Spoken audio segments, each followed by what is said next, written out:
Thanks for tuning into this episode of the Human Performance Outliers podcast with Zach Bitter. Welcome, everyone. If you enjoy the show, please consider subscribing on your favorite podcast listening platform and YouTube. You can now also check out the full video episode on X. Please also consider sharing your favorite episodes and leaving a review. If you do that and tag me or send me a screenshot, I will enter you in a monthly raffle for a free 30-minute consultation with me. For full episode details, including notes, timestamps, transcripts, and the show Patreon page, and other ways to support the show, please head over to my website at zachbitter.com.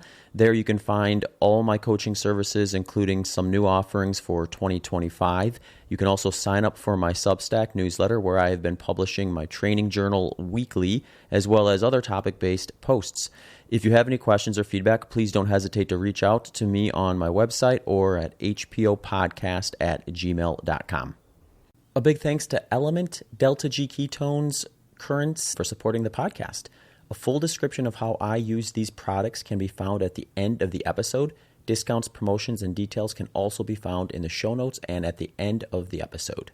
Some links and promos for listeners from these brands include a free sample pack of the key flavors of Element by heading to drinklmnt.com/HPO, 20% off your next order of Delta G Ketones at deltagketones.com with promo code BITTER20. CurrentsUSA.com, that's CURRANZUSA.com. Use promo code BITTER20DEAL for 20% off your first purchase. Hi, everybody. Thank you for being here. You're listening to the Human Performance Outliers podcast. I'm Zach Bitter, and I'm joined by none other than world-class sports nutritionist, Dr. Marc Bubbs. Marc, welcome back to the show. Zach, great to connect, buddy. It's been a minute. Yeah, I know. I was looking back on the catalog just to remind myself of when you were on here last, and you were one of the earlier guests to the podcast with episode 113 and then 275. So it's been a little bit, but I'm excited to kind of catch back up and let someone, maybe the new listeners, know who you are for the first time. Yeah, it's amazing how quick time goes by. But performance nutritionist, clinical nutritionist. So spent the last 20 years helping general population, executives, leveling up their health. And of course, spending, all that time as well working in pro sports. So consulting with teams, consulting with athletes, and really trying to help people raise their game. Yeah. And you were out at the Olympics this last year. Yeah, Olympics in Paris last year was pretty cool. Out there with Team Canada. We just come off a bronze medal at the World Cup in the World Championships for basketball, which was great. And it's a buzz being in the Olympics. Being in the village, having some athletes in the individual sports like track and field, and obviously with basketball, it's if you're into sport and into performance, it's definitely the mecca. I work in many different sports, so whether it's ice hockey, American football, basketball, consult with individual sports and fight sport, track and field, from marathon to some of the sprint disciplines. So it's nice, keeps me on my toes, lots of different problems to solve, and it's great to work with people who are really dedicated and ready to make the changes to level up. Yeah, well, it'll be great to maybe dive into some of the stuff that you've been focusing on with some of the highest performers in the world, and also share what that maybe means to the average person out there focusing on health and fitness and things like that. I know I'm really excited to have a 3-part series with you here that we're going to cover some interesting topics that I think a lot of people are thinking about, including like things like gut health, just recovery in general, and then maybe a skew a little more towards the endurance folks here, but just sustained energy levels for longer type duration stuff. I think those 3 topics will be quite a bit of fun to jump into and unpack some of the things people should be thinking about. Yeah, it's going to be a fun series. We've got a lot of great things to talk about. It's going to be a nice conversation, and I almost want to throw it back to you because I've had in team sports a lot of different occasions where acute GI issues have caused performance problems. I can think back to an Olympic qualifier. I mean, this is going back maybe 10 plus years, and semifinals, the night before the finals, we got guys in Mexico City. Unfortunately, a few of them decide to go out to eat and all of a sudden, catch a gut bug and, aren't able to perform at the same level the next day. So we see it in team sport. Obviously, endurance training is really intense on the gut. So, curious in your career, any experiences on the GI side? Yeah, definitely. And it's an interesting topic in ultra running too, because they actually have some research on the frequency of it where they've looked at single day ultra marathons, and it's somewhere in the neighborhood of 50% of participants are going to experience some form of GI distress. And then of that 50%, about half will be severe. So, when you're looking at it through that lens, like almost 1 in 4 people out there are going to find themselves on the side of the trail or the track or the road or in the porta potty dealing with some sort of severe digestive issue while they're trying to get themselves to the finish line, which obviously means like it's going to slow your progress. And it's not only miserable to be in that state, but it kind of hampers the goal. And I always look at that as like it's a non-fitness related issue. So I always hate when something unrelated to all the work you put on in training actually compromises your finishing time to some degree. I like to think like the training should reflect that, but when you get the variables of nutrition and gut health in there, it's just part of the game. And, for me, the one that stands out the most was I've made it kind of one of my focuses over my career just to try to optimize how fast I'm able to run these controlled 100-milers. And to date, my best effort was in 2019, where I ran 11 hours and 19 minutes. However, I was in a position quite earlier than that in 2014, where I think I was probably as fit, maybe more fit, who knows? So it was actually up in Alaska on an indoor track that was a timed event that it actually went as long as 6 days, but I was targeting a fast 100-miler within it. So I had traveled up to Alaska to get myself ready to kind of perform on that sort of a stage. But I actually did have a pretty bad gut issue that I'm pretty sure stemmed from the restaurant the night before. I had the reason I suspect that is it wasn't something where I went out in the race and I kind of progressively started to lose my stomach, which is what you typically see in ultra running. It was something where like I was out there in the first 10 miles and I already started recognizing like I'm not tolerating the stuff I'm taking in.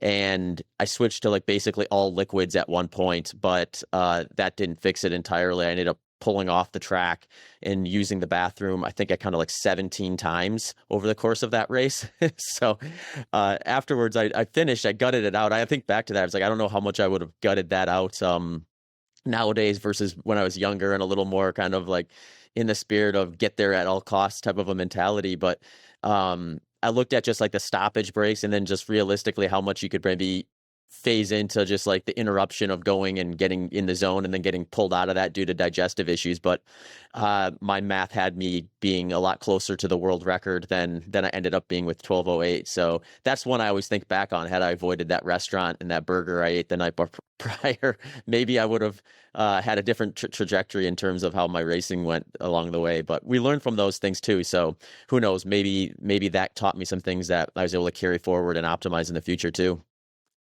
Yeah, it's always tough when it happens on the race day, isn't it? I mean, obviously you've got experience, but when people are starting out or getting through their amateur career, all of a sudden you get into the race day, just like you said, you've done all your training, you put in the hard work, you mapped out the fueling strategy, and now that combination of nerves, which can have a huge impact on the gut.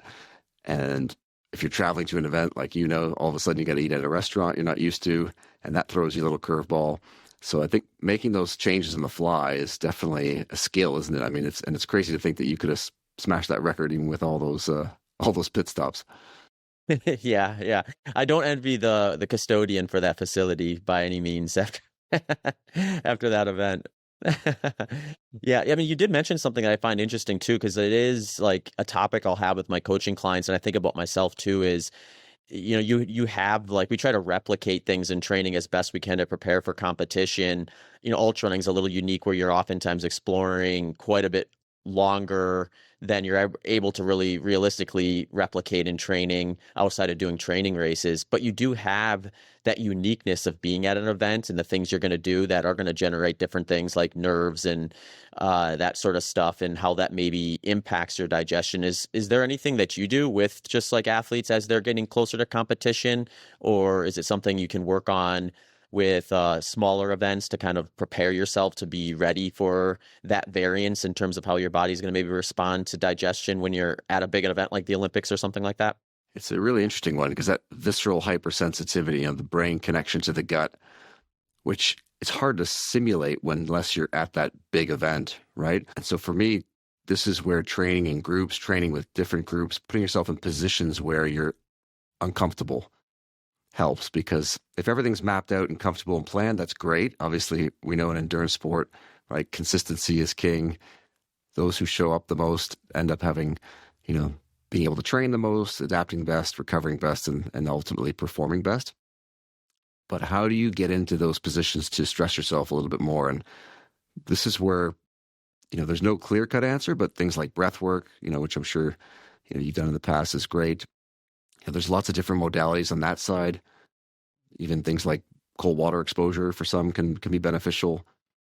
But just being in that mode where you can get a sense of that feeling that your body's going to have, which, as you know, when you harness it, it's amazing because you can kind of run faster or jump higher or play better than you ever have. But it's that fine line, it's that knife's edge, isn't it, of trying to harness that rather than letting it get the best of you. And the challenge, obviously, in endurance is the fact that you then have to fuel continuously on top of that, whereas in a team sport, you're only fueling a certain amount throughout, so you don't get the same level of potential GI distress. Mm-hmm. Yeah, what you said is really interesting because when I work with coaching clients and they pick their goal race, I'm usually working with ultra marathon runners, not all the time, but a good chunk of them are, and a lot of them are trying to work towards doing maybe a 100-mile race or something like that. So one thing we talk about usually early in the process is like, well, where can we phase in events that are going to be helpful in terms of kind of navigating those variances that are different from an event versus training, but also not necessarily step on the future training and things like that. So this is where, like, sometimes I'll just say, hey, well, let's just find some local or relatively local, like 5K or 10K or something like that, where I can easily turn a short or long interval session into an event like that. And we can actually practice everything that you would do outside of the actual race itself to prepare for those variables, because it doesn't have to be 100 miles for you to have that same kind of sensation of, oh, I've got an event tomorrow. I have to go to bed at a certain time. I have to eat specifically. I have to do this before, and then navigating all the things that kind of come in outside of the actual running itself, and give them kind of reps at something that we can feed into the training program that's not going to, compromise their future training by having them run like a 100-mile race in the middle of their. Yeah. Yeah, I mean, anything that adds the extra bit of pressure. So whether it's a friendly bet with the coach or something like that is a nice way to just get them a little bit outside that comfort zone. Because as you know better than anybody else, that prolonged exercise really takes a toll on the gut, right? We're getting a major decrease in blood flow to the gut, which isn't, causes a significant amount of damage. I think one of the studies had it like almost 90% of participants had blood in the stool after an ultramarathon race. So we certainly want to be thinking about what we can be doing outside of that. I mean, race day is race day. One of the Dr. Daniel Plews used to always say, treat my body like a used car on race day, right? We got to get everything in. We got to push ourselves. We got to go, right? The goal is to win. The goal is the podium. But outside of that, if we know that endurance, prolonged training, intense training is going to take its toll on the gut, then what can we do around that? And I think, obviously nutrition is a big focus for you. And I think that's where is a great place to start to be able to support the gut in the build up to those events and certainly after them. Mm-hmm. Yeah. And that sort of brings up a topic that I think is getting more attention now, because we've seen a lot of these, I think it mostly kind of rose out of cycling, where essentially you're able to tolerate a little more nutrition in that world. So you're seeing some of these like really, really high fueling strategies of upwards of 150 grams of carbohydrate per hour. And, which is wild, right? Yeah, I know. This is crazy. I can't even imagine trying to get 150 grams of carbohydrates an hour during an ultra marathon. But to those who are able to do it, more power to them, I guess. But my thought with that always is like, we are all familiar that have done these things of like how your digestion feels at the worst points during these events, when we're kind of hitting them with a lot of these sort of sports products and supplements and things like that, to the degree that we do on race day. And there's some application in terms of practicing that in training. So like with ultra marathoners, a lot of times it's okay, we're going to do your long runs. Let's practice the fueling strategy you're going to be doing on race day. So I do wonder about just what are we doing in terms of potential damage in order to try to glean some benefit on race day to be able to tolerate those high numbers. Because I think if I'm right, the evidence suggests that you can train your gut to a degree where maybe someone's not able to get X number of grams of carbohydrate per hour, but then they start practicing it and training, and now all of a sudden on race day, they are able to get a little bit more than they had previously. But that seems to me like maybe a short-term like approach in terms of what they're doing, and could maybe change over the course of someone's career, even as if they're constantly practicing that in training to be able to do that. Are there anything like in terms of like in the world of like supplements and just maybe even types of food too that you tend to kind of put on a list of like, hey, these are maybe things you want to be mindful of not doing too much of or staying away from when you're getting close to a competition, or even in general? Context is always key, and so it depends on the individual. So if it's more of an elite racer, then I think even a little bit of simple carbohydrate immediately before the race, caffeine timing, depending on the individual, timed well can be great, just to get the CNS up and really get them feeling great at the starting line. I think for the general person, just having more of a this is just another day type situation. I think a lot of the clients in the general population that I see, and when I give talks for things like marathons, they almost overthink it. They start putting in too much. Like now they're adding in all sorts of fuels, they're adding in all sorts of caffeine. And then there's the nerves that are going. So now all of a sudden the gut's responding in a way that it didn't respond to in those practice sessions. And it tends to really throw things off. And so again, on that side of the things with the general population, try to keep it as simple as I can. And then we add bits and pieces. And then of course, with the more elite, then that's when we can lean into more of the, the pre-race. And just as you alluded to before, it's during the race of really nailing down what types of carbohydrates they can tolerate, whether it's liquids, gels, some combination of, and how high can we push it without them feeling adverse gut symptoms or, it being too much and then experiencing some type of rebound hypoglycemia where towards the end of the race, they're really struggling. I did have one other question I wanted to ask you about, because you mentioned is like with caffeine. Is there a digestive component to that where if someone's obviously you don't want to overdo caffeine, but is that something that I think when people think of caffeine and overdoing it, they think of like jitters, maybe anxiety and things like that.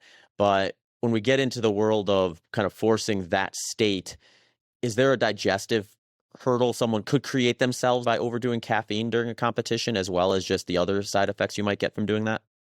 The biggest one I see is at the start of the race, because again, you're getting the nerves, which are a good thing, right? You're getting that nervousness, that nervous energy. You're trying to channel that to be positive so that it gives you a lift and you feel light and ready to race, ready to play.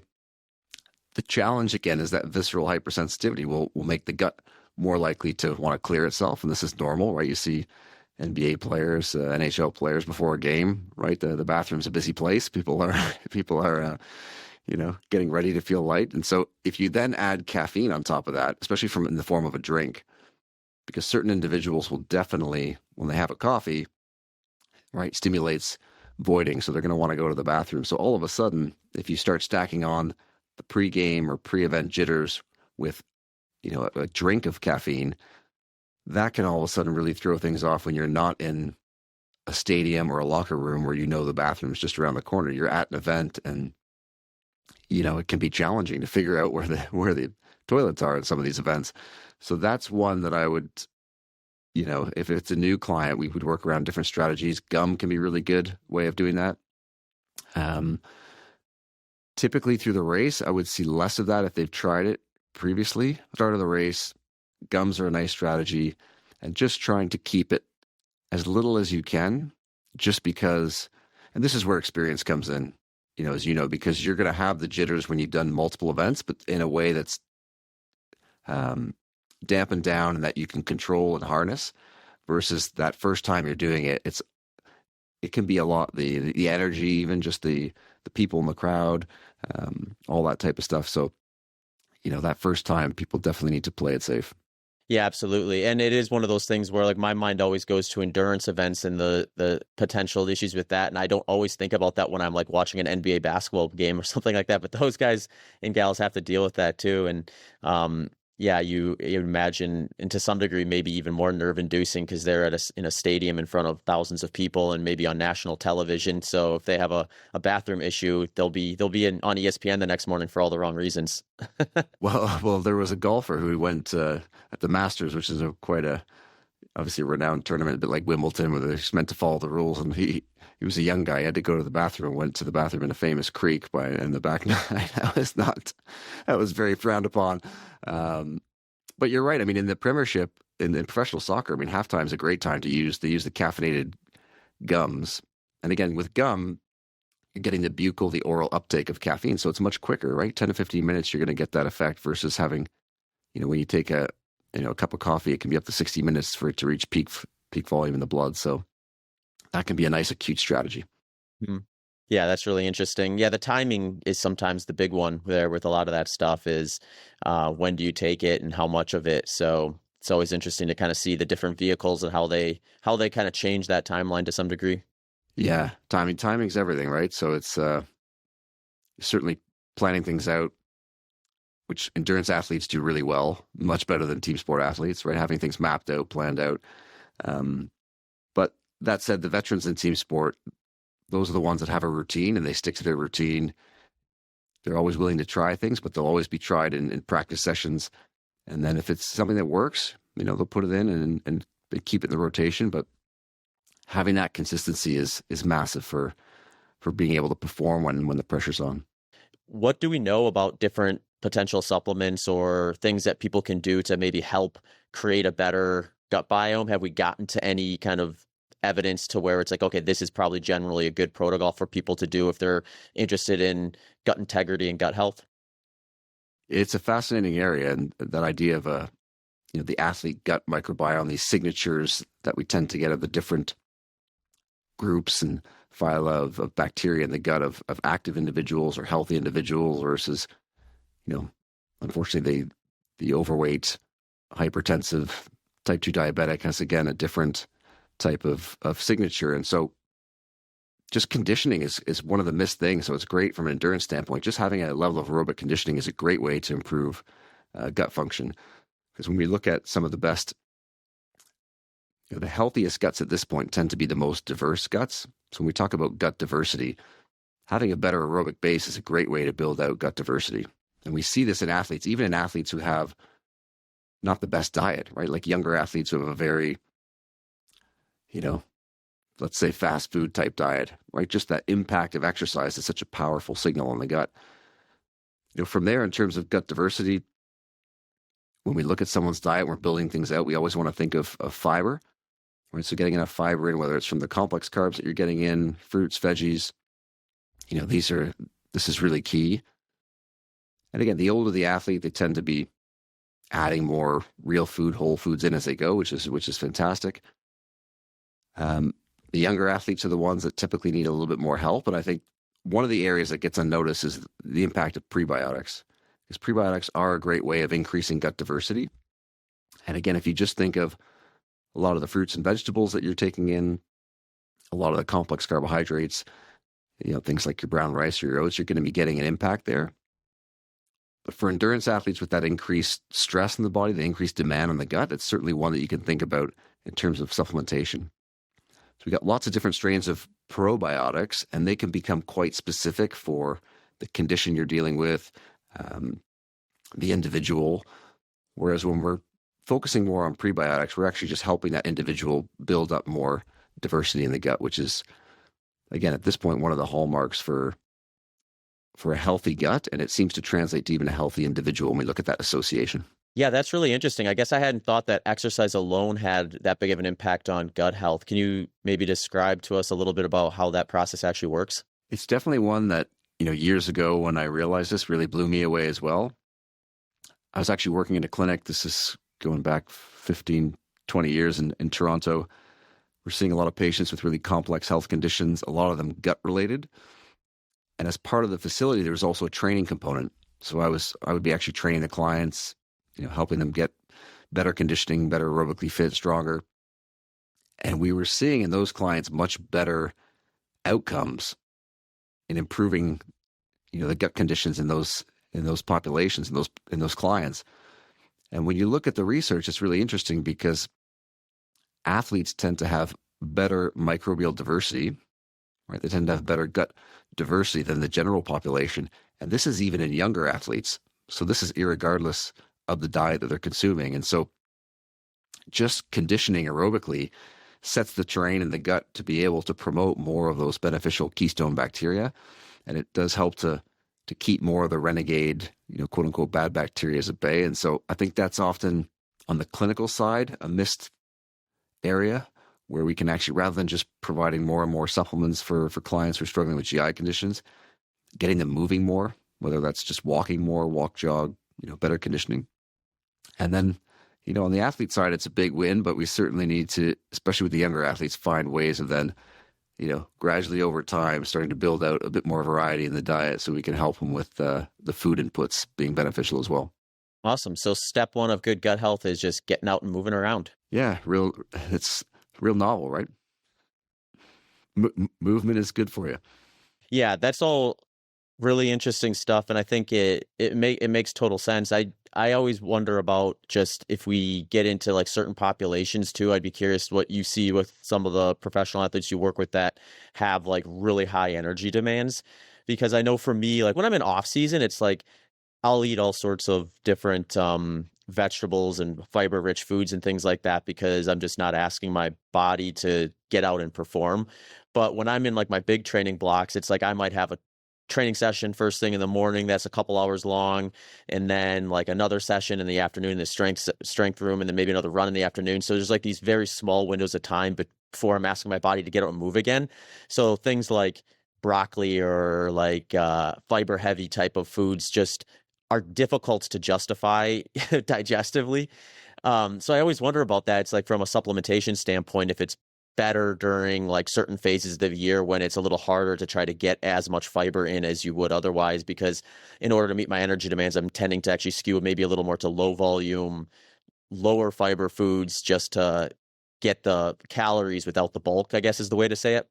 Yeah, those low residue diets, those low fiber diets, you see them in fight sport when athletes are peaking to try to make weigh in, because obviously you weigh less if you're consuming less of these heavier foods. And to your point, if you're in an intense training block and you're an endurance athlete, you just have to put so much fuel in the system that if we're putting in all these high fiber foods that are really dense, it fills you up too quickly, which is difficult for the general population sometimes to wrap their heads around, because it's almost the opposite story, right? We're telling everybody, eat lots of fiber. I want you to feel full. So when you're sitting at your desk, you're able to go from breakfast or lunch and dinner feeling, keeping your blood sugar stable, having good energy.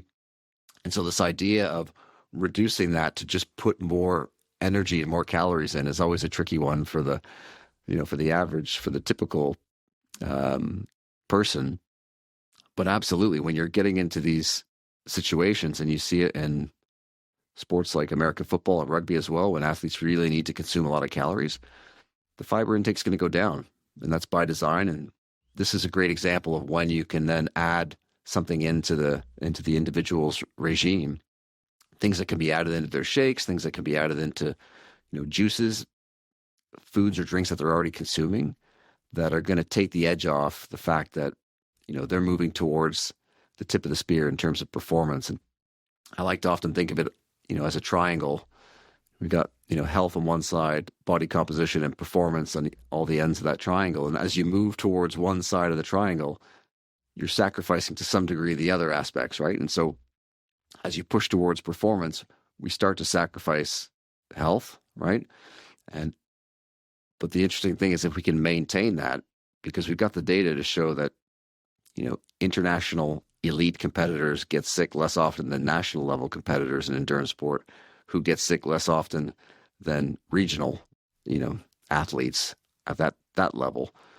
And so this notion of just being resilient enough to be able to show up every day to keep competing so that you can train and recover and adapt. If you're getting extra 3-4 sessions in a month compared to the competition, I mean, that's going to make a big difference. And I think the big thing on that sort of immune front becomes just the symptoms are predictive of poor performance as well. So you don't have to have a full-blown, cold or flu, just feeling that scratchy throat, feeling run down. Those pro-inflammatory cytokines are going to be elevated, and that's enough to start dampening things. There's another thing I was going to ask you about too, just in terms of supplementation, is glutamine, because that's something where I've seen over the last maybe 5 years or so more interest being paid towards, just like, I think it's mostly advertised as like just integrity of your gut lining. So I kind of my mind goes to like two different directions with that. One is just like the application of glutamine in your daily nutrition to have a healthier, stronger digestive system for the rigors that are going to be asked of it during competition. But then I wonder too, is like, is there any value in having glutamine in the products that you would actually be using out on in competition too? So like if I'm running a marathon or an ultra marathon, taking in my carbohydrate source, having glutamine along with that, is there any like kind of acute application for it too? Or is it more just like you want this in your diet frequent enough to build the structures to tolerate? Glutamine's interesting because we used to think it had a big immune benefit overall. And a lot of that research was originally done in IV glutamine. And if you're, like a burn victim and in a hospital setting, you do get benefit. But over the last 5-10 years, we've realized the benefit is much more on the gut side, right? It's a conditionally essential amino acid, which means when you're under stress or the body's under stress, glutamine, which is not normally essential, becomes essential because it's used for so many different things. And the gut is obviously a major player in the situation because everything that's coming in from the outside world is coming in through the mouth, right? The gut's an open tube from your mouth to your backside, and so we're being exposed to all these various things. And glutamine is fuel for your enterocytes, right? It's fuel for those gut cells.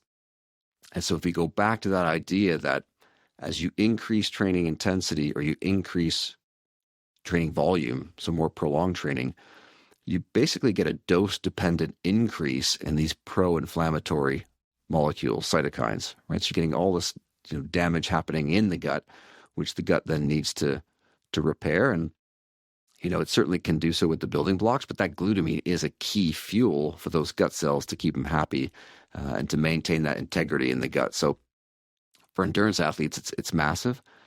And I think sometimes it can be the one that people start with and then they kind of maybe forget or it goes by the wayside a little bit, but that's definitely one to keep up, especially if you're not getting in enough total protein in the diet, which it's great these days that protein's the macro, the most popular macro, like every macro's had their moment in the sun here. But it certainly is really key for endurance athletes when they're pushing those distances. Yeah.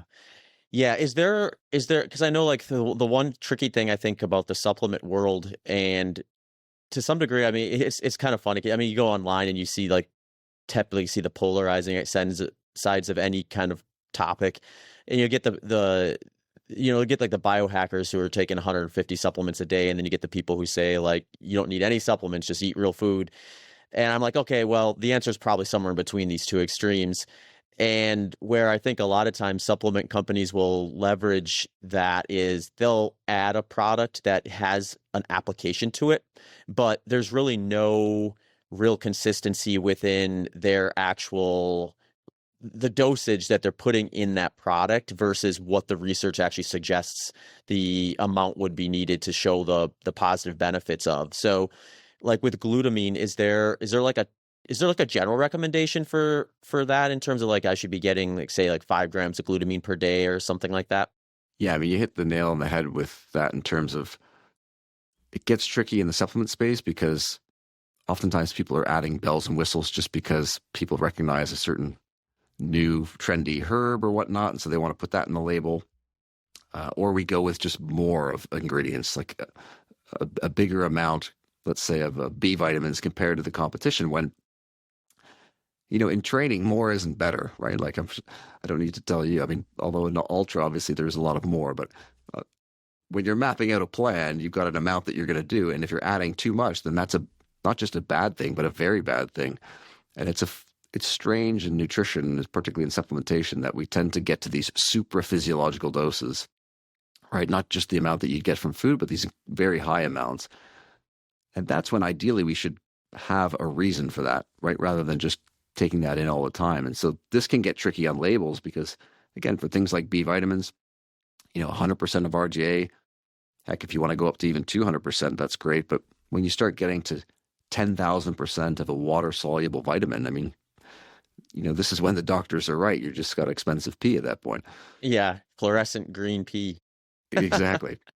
As it relates to glutamine, 3 grams is a nice modest daily dose. You can double that up to 5 or 6 if you're getting into more, intense periods. If your total protein intake in the day is where it needs to be, then, at least 1.6 grams per kilogram.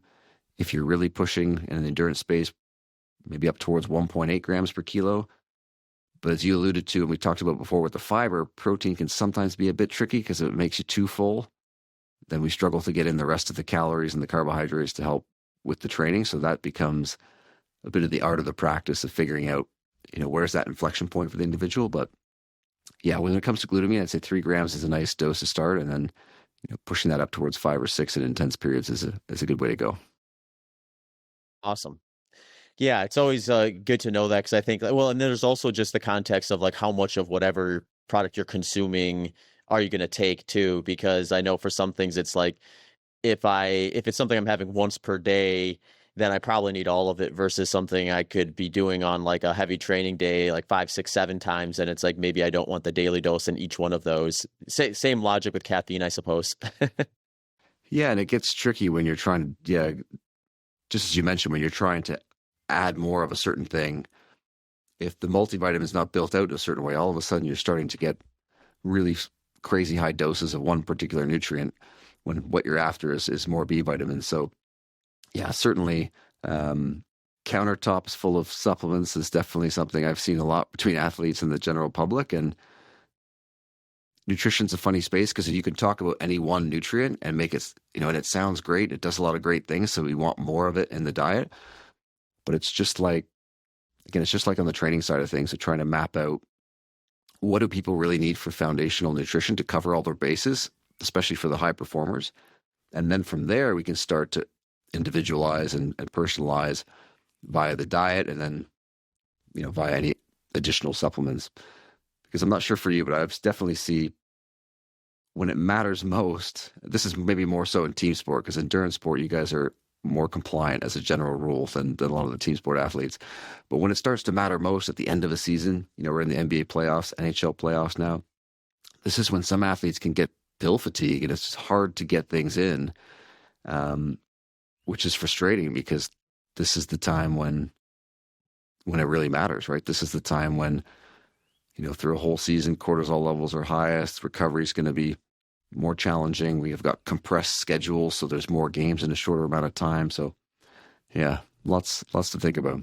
Yeah, and then you mix in like a travel schedule on top of it, and it's like, yeah, if you have like a dozen different things you need to be doing throughout the course of the day, it's like easy to forget that, or literally forget it and not bring it, or forget about it because you get kind of stuck in the travel schedule versus your normal routine. I know for me, it's like when I'm the most consistent, it's usually when I'm at home and I have all the structures in place where it's like, okay, I follow this kind of more or less scaffolding of an approach, and then traveling adds that level of complexity to it. So now I've gotten better at, okay, I've kind of got protocols that I know will loosely be usable when I'm traveling. I just kind of have those kind of locked and loaded from heading on the road for one reason or the other. But it is an interesting kind of dynamic you get. And when I think of just like Major League Baseball players or NBA basketball players who are, out there traveling, I guess in the NBA, if they're not in the playoffs, they're on the road for 40 games, and baseball's almost double that. So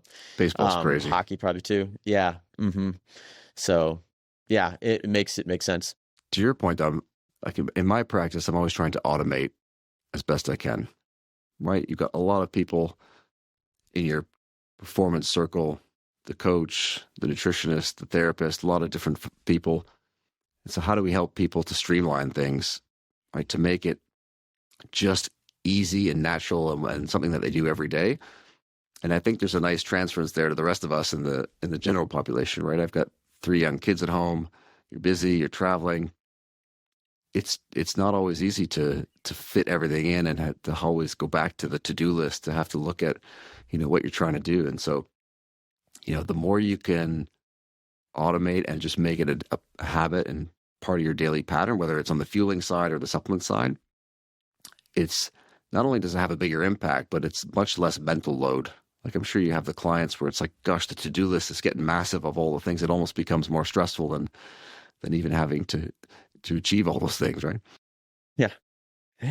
Yeah, there's the anticipation of it is sometimes the hardest part is looking at, okay, yeah, when am I going to do this? How am I going to finish it all? So I I always like to look at that as like it's sort of good practice mentally to steering your brain in the right direction on race day, because the race day equivalent of that for ultra marathon is you start the race and your mind wants to go to, I got to get to 100 miles. I got to get to 100 miles. It's like, well, wait a second. You're on mile 1 right now. Let's just get to that next aid station or that next checkpoint and worry about what needs to be done to do that effectively before we start worrying about the next 10 steps that are required. And it's hard to do that at times. I mean, you catch your brain kind of drifting off into like, how am I going to feel further down? How am I going to feel? And you always have to kind of draw it back. And it's kind of the same practice when you get that sort of day-to-day life stuff where that to-do list gets pretty long and you start asking yourself, well, how am I going to fit all this in? And eventually you got to just step away and say, okay, well, what needs to get done first? I'm just going to focus on that and worry about that first. And the rest of the stuff I can get to when I finish this one that needs to be done first anyway. Yeah, I was going to ask, so for you in terms of your career, you shared this previous story, but I'm wondering if there's other examples of like just having to adjust like that on the fly because it's not going the way you think, or you can feel your mind getting out in front of you. Yeah, I've had a few of them. I mean, I would say it happens in every race. Like there's no race, like I go in knowing it's going to happen. So I've sort of shifted my mindset towards this is going to present itself. And it's likely going to present itself when I'm at a weakened state mentally. So I need to be aware that that's going to happen. So when it does, it's just a little more intuitive to catch it and redirect. So like there's some that stand out more than others where like I was doing the San Diego 100 mile a few years ago. And this was maybe one of the earliest times that it happened where I got into the race with some expectations and things were going well, but I was like 30 minutes behind the leader. So it was like getting difficult to be like, to recognize, all right, I'm doing what I need to be doing.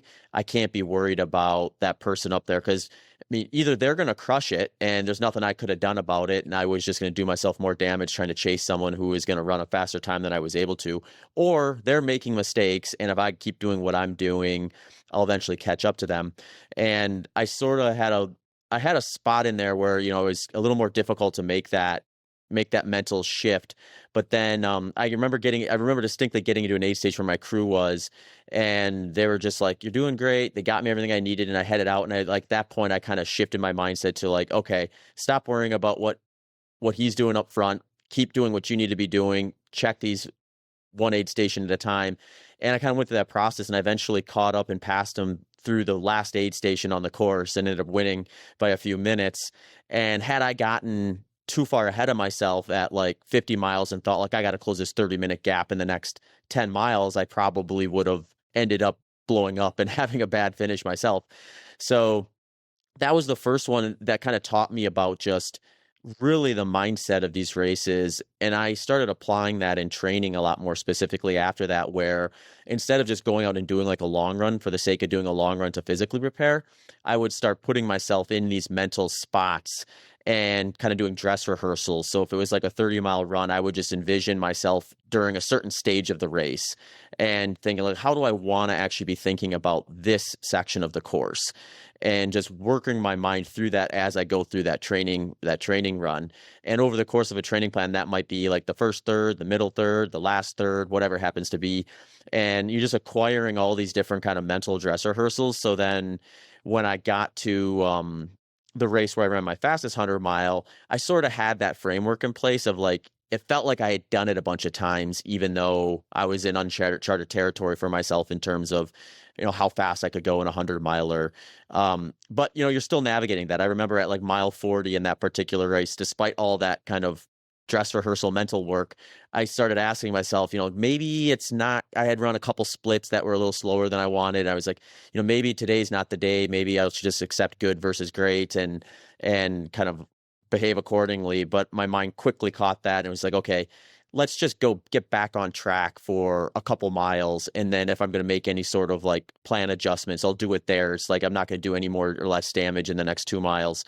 So in those 2 miles, I kind of got back on track and it actually felt better. So then I was like, well, if it feels better doing what I'm supposed to be doing, I might as well keep doing what I'm supposed to be doing. Nice. And that's sort of just like fed into kind of getting back on track there. And then I started recognizing the different sort of steps along the way from there to the finish of what I wanted to focus on and where those benchmarks would be. And that was like a real eye opener for me too, in terms of really applying that kind of wholly versus just in bits and pieces over races that where it's kind of happened. You just happen to get lucky and your mind goes that direction versus a more negative one. It's like the Bill Belichick quote, more games are lost than won. That's amazing that you can, and it's, I mean, in an individual sport, it's hard enough. And I sometimes forget, obviously, the amount of time you have in an ultra marathon, that mental aspect, because even in golf or tennis, between shots, between serves, there's those little moments where athletes can have those negative thoughts or those things creep up, which impact things. But yeah, for you, I mean, on those runs, there's so much time. So to be able to reframe that like that and use those, kind of catch yourself in those moments and almost view yourself as a third person is pretty powerful. Because I imagine it can be a lonely place out there in the ultra marathon when it's the body's feeling tired and the mind's feeling tired. How do you coach up some of your athletes on that side? Yeah, that's one of the harder things, and it gets easier the more experience they get. Like one of the things I like to tell clients is like, once we can get an event completed, whether it's great, good, or bad, we have sort of at least we have some structure to build off of then. So then it's like they've kind of gotten this experience of, the experience I really like people to get is like they're in the race, generally they're feeling good in the beginning, but they're going to hit a low point and then they're going to come out of that low point. And if it's 100 mile, they're probably going to go through a series of those. So it sort of becomes this thing of just like recognizing that lows aren't a linear trajectory downward. They're often just a moment in time.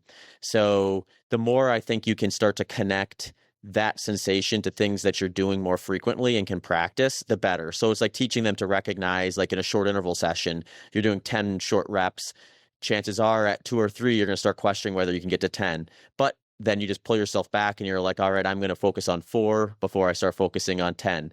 And then you kind of take them one step at a time. And then by the time you get to 10, you're like, oh, okay, well, why did I ever think I wasn't going to be able to do 10?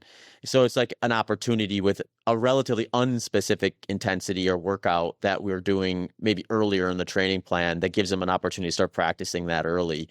Or then if we're kind of closer to the race, they're doing their longer training sessions, then they're going to experience them a little more specifically where, I send them out for a longer run on some cumulative fatigue over the week. They're going to still go through like transition phases of feeling good and feeling not so good, and using that as like reminders of like, well, if you're not feeling so good, know that if you're doing the right things, you're going to come out of that. It might just be an opportunity to check in. It's like, am I staying on top of fuel? Am I staying on top of hydration?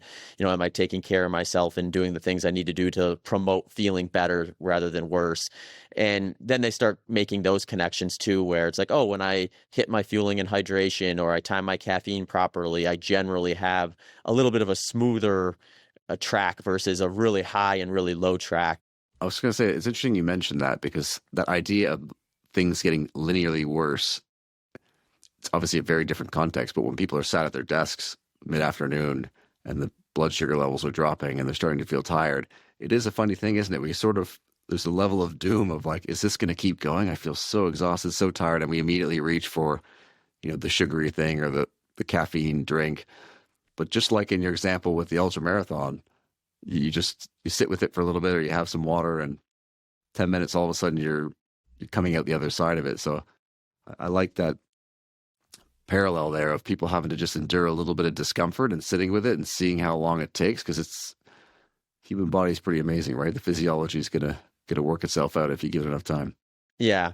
And one thing I'll always tell my coaching clients too is it's gonna be a roller coaster, but how big those dips and rises are going to be dependent on your pacing, your fueling, and your hydration. So if you're pacing well, you're hitting your fueling and hydration targets and all the things that kind of go along with that, like electrolytes and things like that, then that roller coaster track is gonna have its ups and downs, but it's gonna be very, very flat relative to what it could be. But ultimately, a lot of people are going into uncharted territory if they're doing it for the first time, or even if they're not. Even if you're someone like myself who's been doing this for over a decade, there's only so many 100 milers I can and have done, certainly at a high level. And it can be tough to find those reference points from an event itself. So finding the spots in training where you can kind of put your head in the space and practice navigating is always, I think, a big win. If we pivot here real quickly, I know we're talking inflammation. You've just had a recent injury to your Achilles. That similar mindset of like things feeling like they're getting worse or having to make these short, acute goals to kind of get through things. Is that something that you've leaned on in that period? Yeah, absolutely. And I would say this is probably a relative strength of mine is like when I have something that goes wrong, whether it be like I have a bad race or an injury in training or a bad workout, I don't typically sit there and like focus on that. I really move off of it really quickly and look at like, what are the inputs I need to do based on this? And I'm not sure why that is. I think at some point I just got comfortable with the reality that there are no time machines that I can hop into and go back and change it. So even if I did something that was a boneheaded move and I found myself in a less than ideal situation, I'm sort of like, the reality is, what do I got to do now? Because whatever I would have done had I done that right is no longer on the table. So I've sort of removed my mind from even thinking, because I think where people struggle with this is they tend to think like, what if I would have done it right? And they start doing these imagination tricks in their head of just like how much better it could be. I assume golfers have a similar like dynamic in their head where it's like you have a bad shot and it's like you could beat yourself up for the next 9 holes over that bad shot, or you could decide like, hey, I made that shot already, nothing I can do about it. I need to start making good shots going forward if I want to find the best path forward from here. Absolutely. That ruminating is something that, very acutely can help you come back stronger, but in actual competition is a really tough thing. Like you mentioned, after an injury, if you keep dwelling on the problem.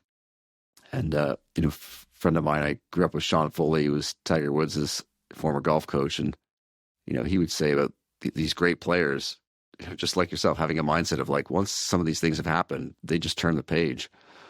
Whereas the rest of us who are average golfers just keep thinking of that giant slice you hit 4 holes ago and hoping it's not going to come back. Whereas, the best of the best are able to just completely shut that out and lock into what's coming up. And it's one of those easier said than done, but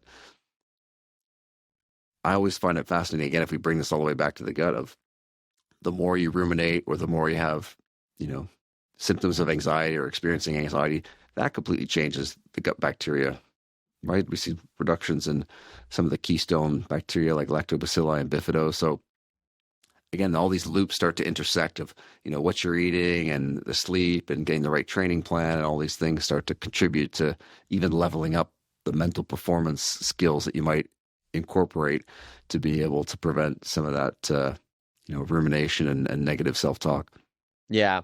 Yeah, it's interesting when you start thinking of all the different feed-ins too, because I mean, some people maybe this wouldn't be the path forward, but I like to think like when I'm making decisions about why I'm doing what I'm doing, I think of like, well, what am I impacting here?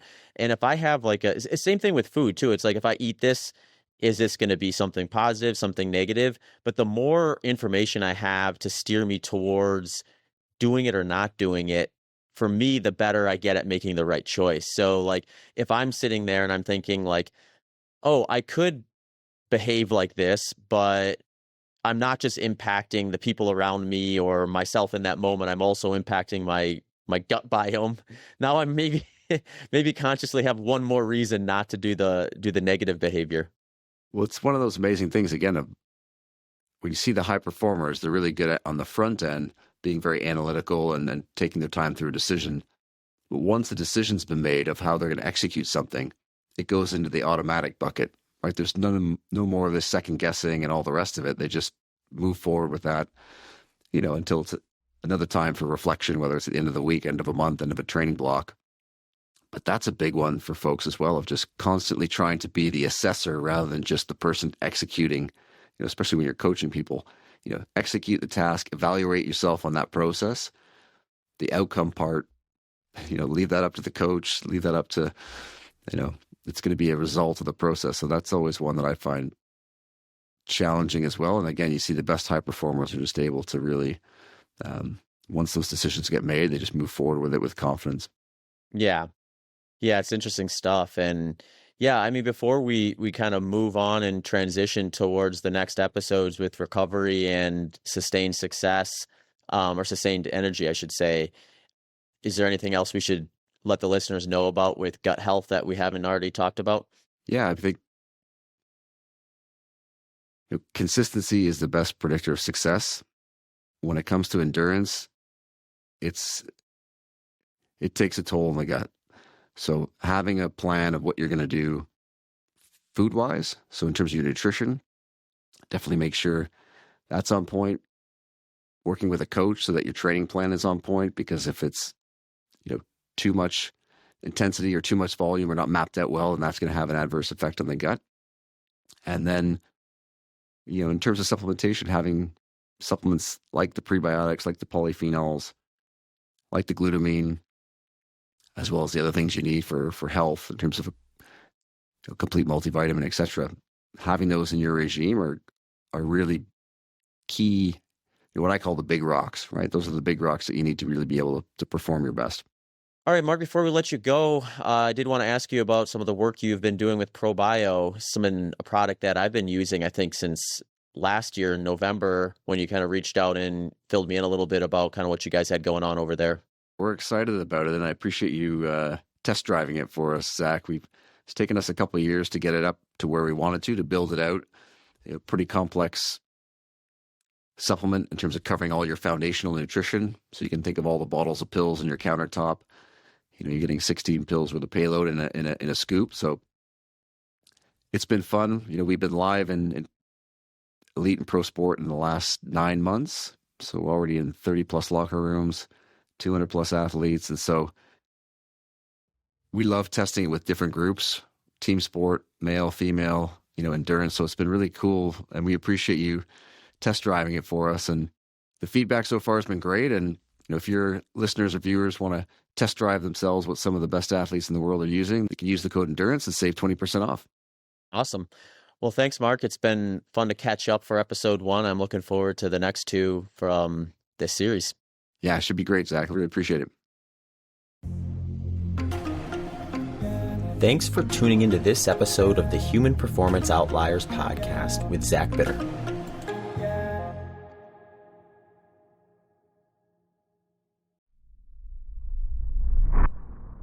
Thanks for sticking around and listening to how I use the show sponsors. Maui Nui Venison is a product I discovered last year. What caught my eye was their quality and business model. They have paired the need to manage an invasive species with providing some of the most nutrient-dense meat you will find. The axis deer arrived in Maui in single digits but grew fast and have damaged the local ecosystem, and if left unchecked, are projected to reach up to 200,000 in number in future years. Maui Nui decided to solve this problem and minimize waste.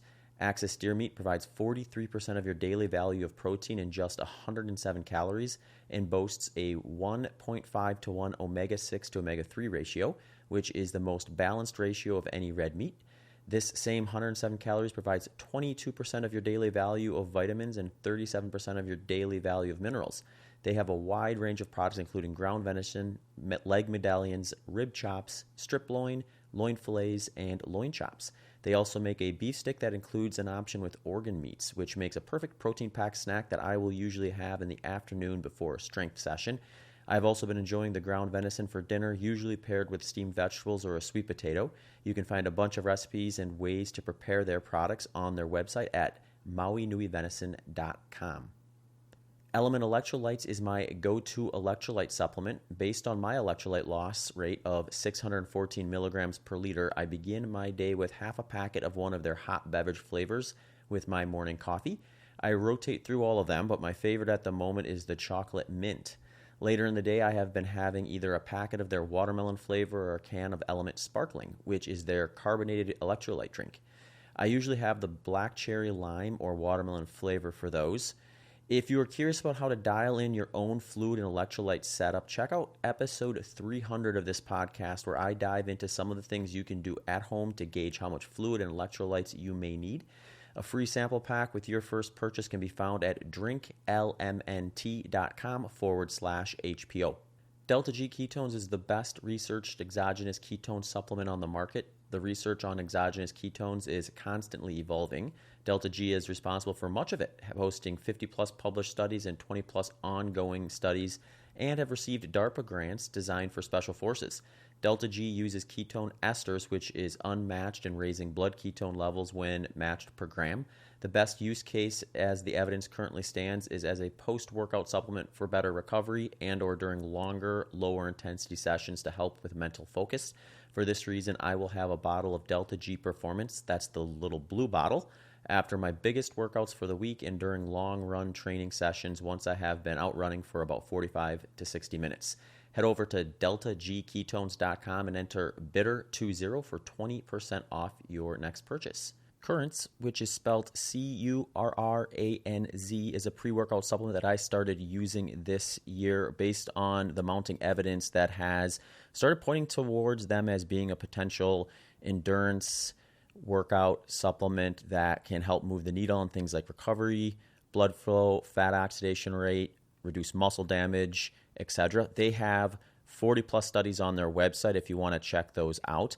The way I use this product is when I wake up in the morning, I usually have a cup of coffee and some electrolytes and just start my day getting hydrated. And while I'm doing that, I'll have a couple capsules of Curranz along with that. And then I get out for my first workout. If I'm doing something a little bit longer, like a really long ultra-specific long run or an ultra-marathon race or something like that, where I'm going to be out there for multiple hours, I'll usually have another capsule or two every 4 hours while out there doing that. So I'm excited to see what this can possibly do for some of the races I got coming up this year. If you want to check them out and some of the research that they have, head over to curranzusa.com. That's CURRANZUSA.com. And don't forget to plug in the promo code BITTER20DEAL, which will get you 20% off your first purchase.